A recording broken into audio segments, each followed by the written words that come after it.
process to be autonomously run by the AI? What do you think? I think yes and no. I think to know more, let's Sembang AIoT. Okay, very good afternoon, everyone. After everyone. Yeah, happy to see you again. Thank you for taking your time to watch this live session today. So why we started with this the question where whether or not your manufacturing plant or any of your process to be run autonomously. Autonomously is automatically lah, yeah. So to be run by the AI. So the answer to this AI expert is yes and no. Yeah. It For depends. now. For now. For now. Yes and no. Okay. Thank you for watching for this episode number 39, the Sembang AIoT channel. Me, myself, Cecily. Yeah, I'm Daniel. Yeah, happy to see you today again. Yes, why we ask this question is because we are going to talk about more AIoT related to smart manufacturing, IR4, IR 5.0, upcoming. So these are the topics that we are talking about since we started. But every session, I believe, as far as AI or IoT is concerned, we have a different depth of Sembang. Yeah, different depth of Sembang. Maybe sometime we come up with just a showcase, use some demonstration, or maybe we talk about certain aspect or technical aspect about AI or IoT. But today, we want to make it very special. A lot of people talk about, ChatGPT, very hot, right? Yeah. ChatGPT, LLM, large language model. Totally, maybe today we just do a very, a fresh and also a very different startup for this AI session. I just want to start with a very quick Sembang with you. How many type of AI in the not talking only about manufacturing, how many type of AI available in this right now? How many types? Actually, there are a lot. I never count how many types. Okay, maybe I just start with this. Okay, today we have this set here is related to vision, yes. AI. We have big data, machine learning AI. All the sensor data, or your sales data, or your customer data. These are all machine learning. And then within the vision AI or within the machine learning, there are different levels. Like, for example, we have this deep learning or non-deep learning in the machine learning. Yeah. So there are some more different big. Okay, that is one thing. And then also ChatGPT, which category they are? That one is under the large language model. Large language model. Previously, there is called NLP, something like that, right? NLP stands for natural language processing. Yes. So it's somehow related, right? Yes, somehow related. This is the third category. We differentiated all this one by vision, by large language model. And then we have, just now I mentioned about this big data or pure machine learning kind of data. Any other thing other than these three big categories? The next one, generative AI. Generative AI. So generative AI is more interactive type. You can produce, and also you can learn, and then you can produce. It can give you something totally new. Give you something totally new. From the bank of AI, the fourth one. How many are there? Any other from other than that? I think practically these four recurring most of them. So let's say right now we relate this one to your manufacturing process, or for those SME who want to apply AI into your process. What are the options that we have? So believe me, so far we have seen quite a number of this kind of application. They are all mainly become more affordable. So you don't need to have previously all this AI are practiced by those MNC level, or very Fortune 1000 or Fortune 500. But right now, even SME different level, you are able to tap onto that because it has become more and more affordable, more practical into different applications. There are more options for you. These are the areas that we want to tap on, especially in this IoT and AI. The IoT part, I think, are generally quite matured. Most of them are quite matured. So, and then it is also becoming also very affordable. So for you to do industrial transformation, I don't think will there be any problem? Yeah, I think for IoT, it's more easier compared to AI. Yeah.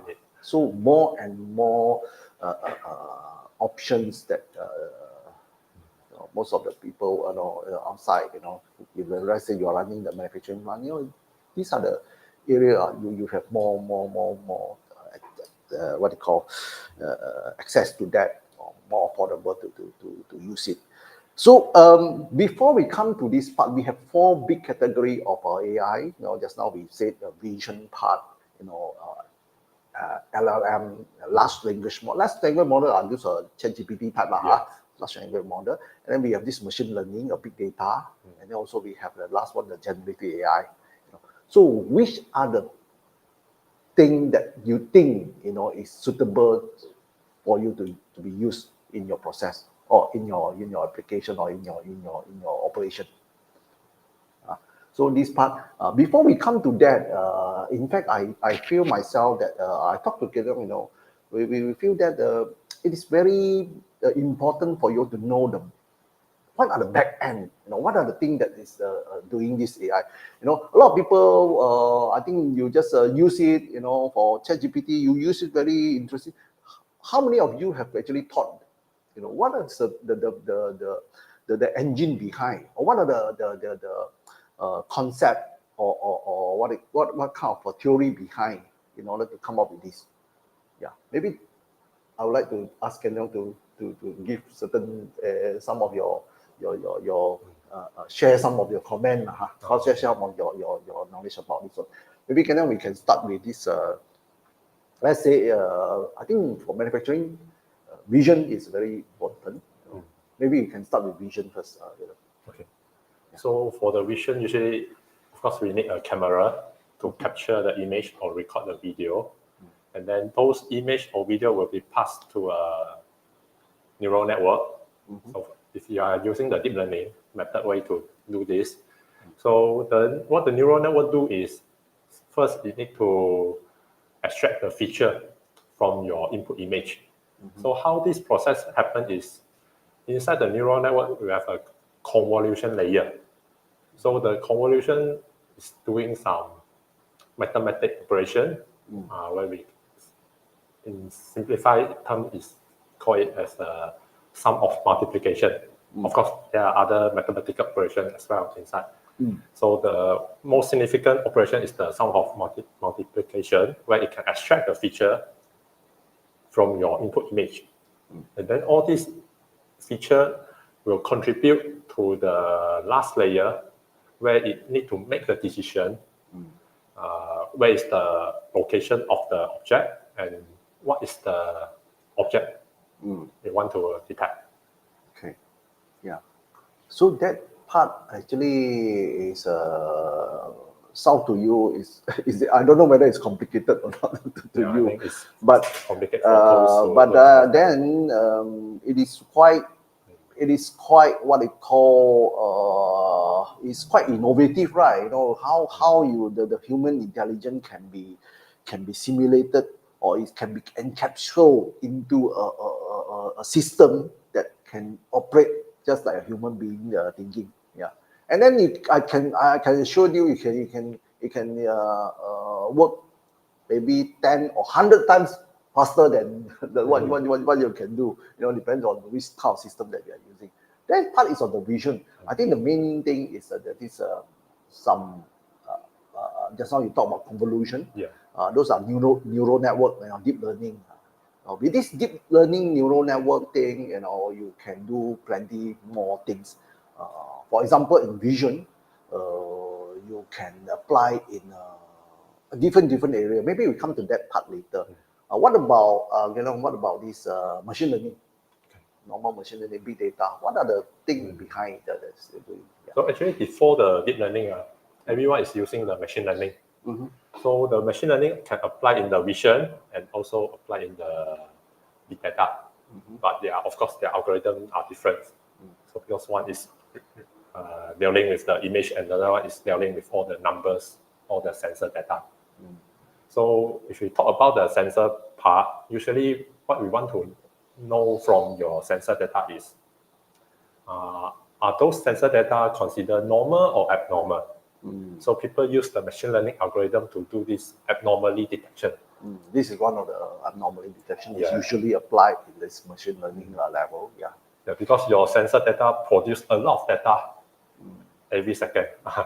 So sometimes we want to know whether our sensor is still working properly or not. So we need to study all those sensor data.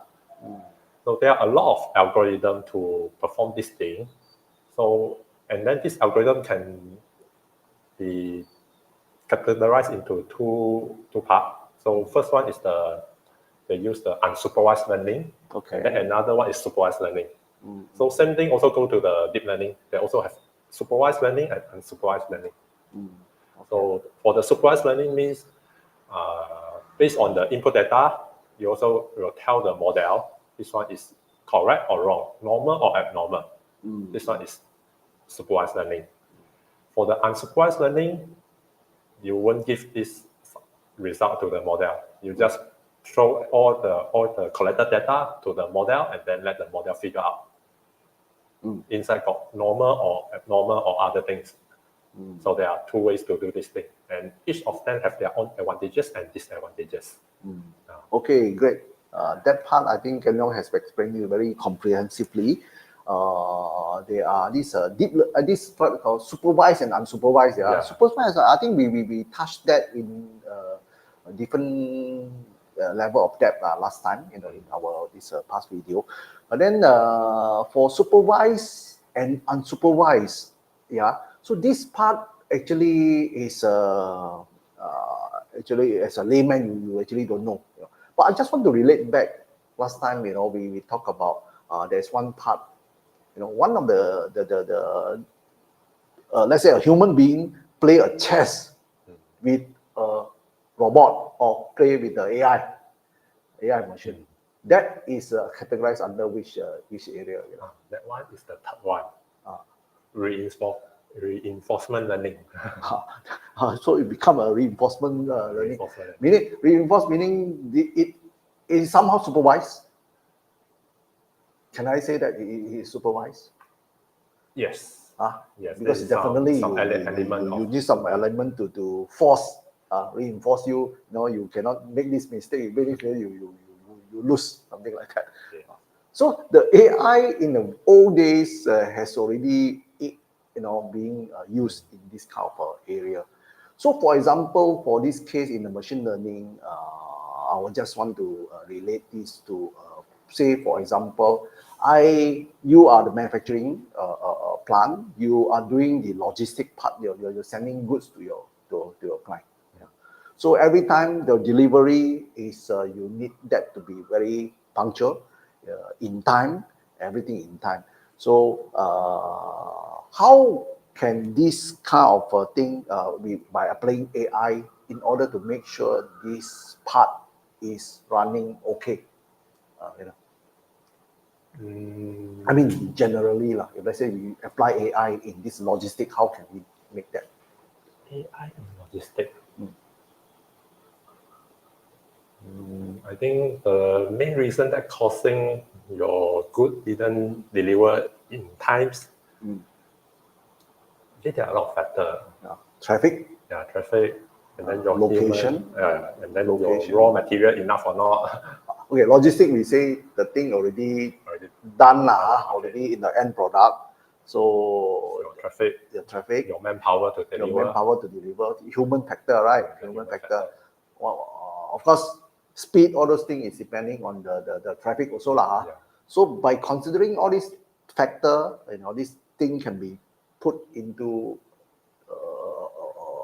a model. This model is pre-trained from your previous data, let's say, from a different location. All those things you collected, with this model, and then you can do judgment. You can forecast how long it will reach. Can we do that? Can we use AI to do that? Yeah. Yeah, we can estimate how long to reach customer. Yeah. So that is that is one type of AI that you can apply. Is it important or not? I mean, you let me know. Let us know. Please also give us some comment. Let's say you want to hear more, or you have other idea. Whether this thing can be done differently. You're always welcome. So just for your information, you're watching Let's Sembang AIoT channel from me, Cecily, and Ken here. So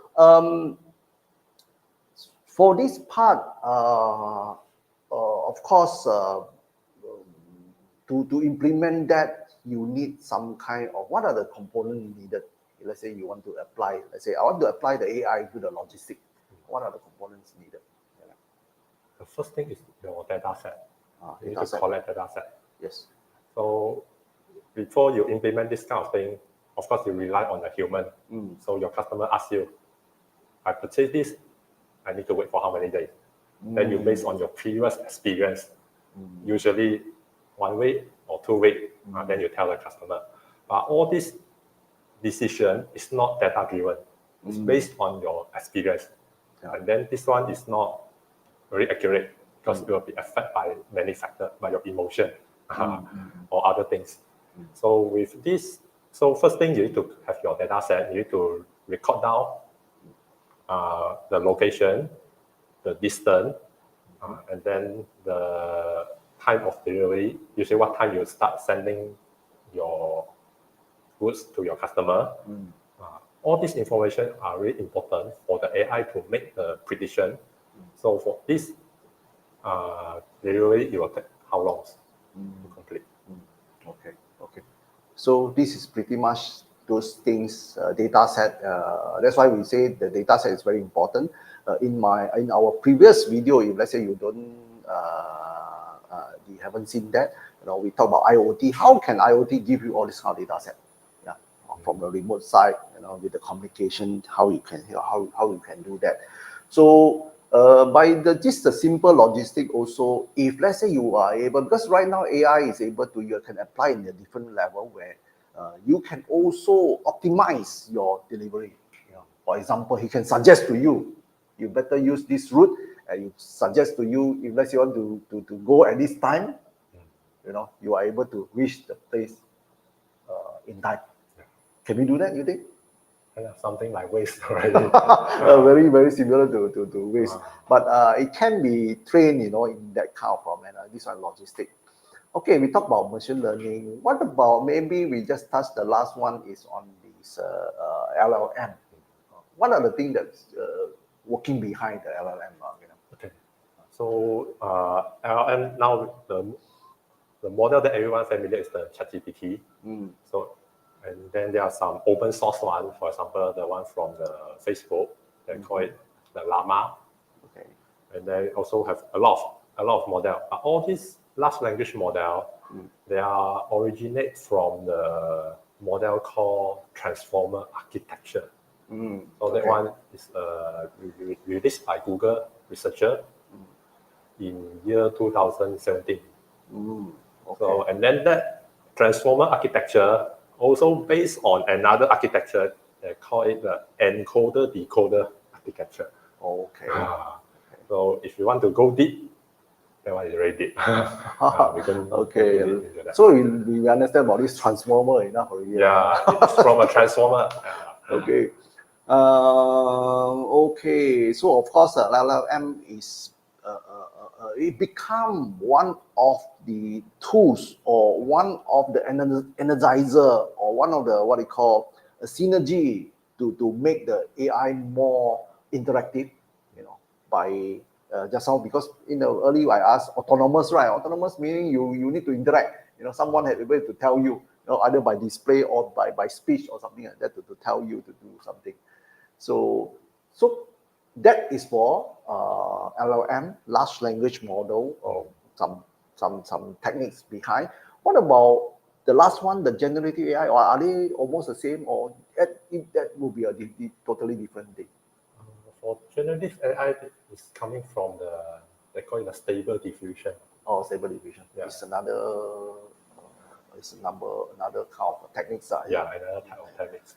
So it may be combination of a different with the machine learning, deep learning, everything. Yeah, it consists different type of technique from other branch. Yeah.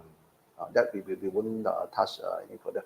But then that I hope will sum up the what they call the techniques or the concept behind the whole AI. So because I talked to Ken Leong earlier, there are not many people sharing about this one. Maybe we can share a little bit about this one, since we are onto this kind of AI and IoT thing. Yeah. For those of you who are interested of course, you like, you like our this, you find this relevant, please do like, subscribe, and share to some of your friends or colleagues or whoever. But then, because we also do not want to talk that so generically, but mainly right now we want that to be applied in the manufacturing, especially because when we talk about earlier on, we talked about this Industry 4.0. These are largely depending on this whole two key technology, AI and IoT. That's why lead us to this topic or this session now and today. So I think we will come to the second part, especially on the manufacturing side. You want to make sure your quality. Yeah, you want to make sure your quality. You want to reduce your wastage. Yeah, or you want to cut down your man count or this human intervention in some of your process. What you can do, of course, is today's this vision AI in front of you here.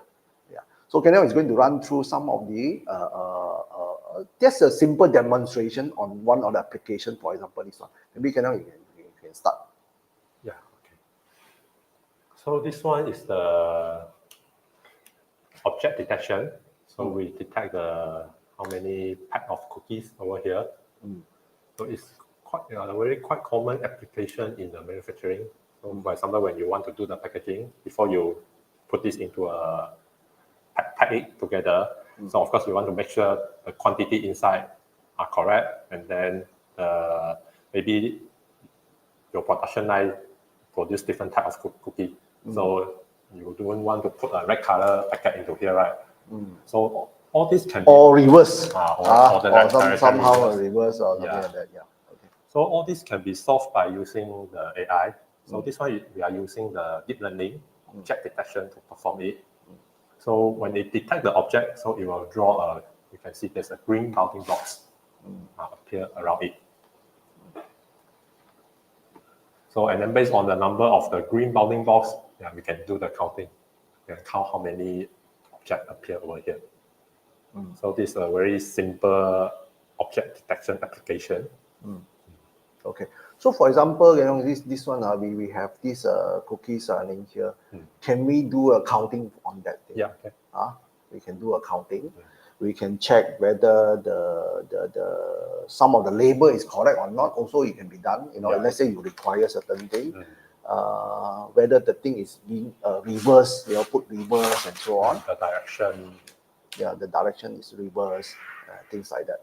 So this can be one of the application. But before coming to this one, what are the things that we before we come to this one, what are the things that we do in order to have this result? Okay. Yeah. So first you need to collect the data set. You need to train your AI model to recognize all these cookies. Yeah. So first, to collect the data set, you need a camera, capture the image. Yeah. And then this one we are doing using the supervised learning. So every image in your data set, you need to label it. So inside your image, where are the cookies? So you need to draw the bounding box. So after that, you just feed the data set and your label data into the neural network to train it. Okay. And then after the training finish, you can get something like this. The result.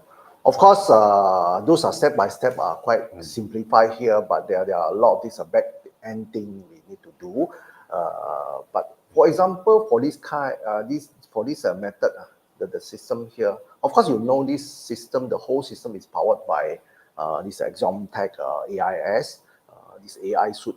This suite is actually designed for company. For example, you are in a different process. You want to use the vision AI to cut down some of the manpower. For example, this process you actually require someone to do counting. But by using this one, you can use a system to do counting. Let her or him to do some for other more important things. This one can be done, and then it can be all your data can be digitalized. In this concept. So there is a way or techniques on how to build this thing to get the exact result. And then you do not. One good thing about this system is that you do not need to have a good programming knowledge to do that. So if let's say in the production floor, these people want to build their own AI model, can they achieve by using this? Yes. Up to this level, you don't need any programming knowledge. So if you are able to go up to this level, of course, there are some application level, because all the autonomous come with the application level.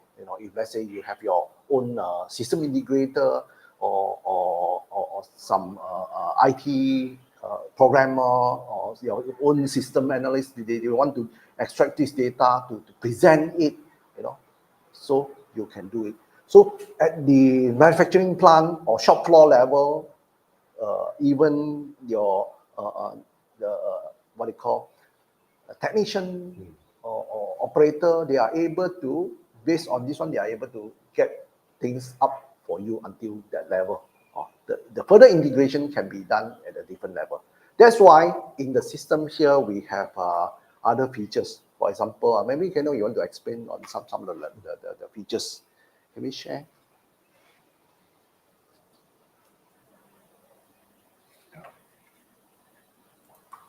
Okay, so this system will support different types of camera. So now we are using a USB camera, something like webcam. And then we also support the IP camera or any camera that can produce the RTSP stream. We consider it as an IP camera. And then the industrial grade vision camera that has the Gen ICANN compliance. And then this one is to upload some custom image or your own data set. So basically we support 3 types of camera over here.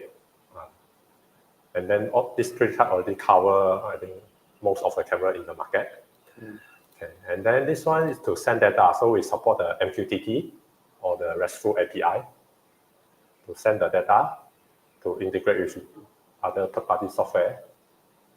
And then we also have... Before we come to that later, I just want to touch for the first part and the second part is very important, where this system, with the different option of a camera that you want to use, that will actually reduce some of the cost. It can be implemented in a very cost-effective manner by choosing the camera depending on what application that you have. So that part is very, very crucial here, so that you can bring this one to your production floor and then to present, to use AI to do things for you. This is one thing. The second part, just now Ganong was mentioning about this MQTT and this RESTful API. This area is for you to be able to publish or to let other, for example, you have ERP. You want to know what kind of problem, defect, coming from this place, and what kind of good or total things that online total thing that you can extract data from this station. Can I say that? Yeah. Yeah. That's how the two basic features allow you to be able to expand to a more presentable data for some of the management, for your decision making. Yeah, this part. Okay, now you can continue. Okay, so the next part is the video analytics, where we can, this one to measure the effect area. So, or this one is more on, depends on the application. So for example, the field level is to measure the height of the liquid in the bottle. And then this one is the meter reader. And then the last one is the object counting. This one is more common for all the applications. Yeah. And then the last one is the IE plugins. Because our software is powered by the Intel OpenVINO. So it supports the normal one is the CPU plugin, where you use the Intel CPU to do all the AI processing. And then the second one is the Intel GPU plugin. So the GPU plugin here is stand for the integrated GPU. So within the CPU, inside is a small part, is the integrated GPU. So actually that part usually we use it to view our desktop, and most of the time the utilization is not much. So the OpenVINO utilize the power of the integrated GPU to perform the AI processing and can speed up the AI processing speed a lot. Yeah. Okay. And then the last part, it also have another plugin where it can combine the usage of the CPU and the GPU together. So the OpenVINO will allocate the task to the CPU and the GPU by itself. So you don't need to worry how you're going to assign the task. Okay, so the last two part is talking about some of the methodology that you can apply into your shop floor, what kind of vision AI that you need. So this one will actually help you to do, for example, you want to say, for example, you want to reduce the wastage. A lot of this process, the front end process, because of the front end process, it's causing the mid end process to fail. So you produce a lot of this wastage. Yeah. So by applying some of this, this is not new lah. Okay, vision also you can do that. But with this AI, you can train your own model to detect certain things that you want, so that you can have this early warning or early notification that some of these wastage can be avoided. Yeah, so you can cut down and then you can throw away, you can readjust things, then things can be up again. That is one of the very important thing. So of course, the whole system here, we have this back end to analyze the accuracy, right? Some accuracy that you can also trace the accuracy using this some back end system here, right? Yeah. So for that, because AI, you also want to know how accurate can it be performed. Yeah. So this one come full flash with this one. Of course, the whole thing is powered by OpenVINO. For exam tech part, we have, of course, we are specializing in industrial PC, computing, embedded computing. We have a different platform for you to apply in different application. Even in what I call some oily environment, or maybe in a very high humidity environment, we have this IP standard system for you to run your AI model there. Yeah, that is a advantage of going with this kind of axiom tech kind of solution. So yeah, that is one part.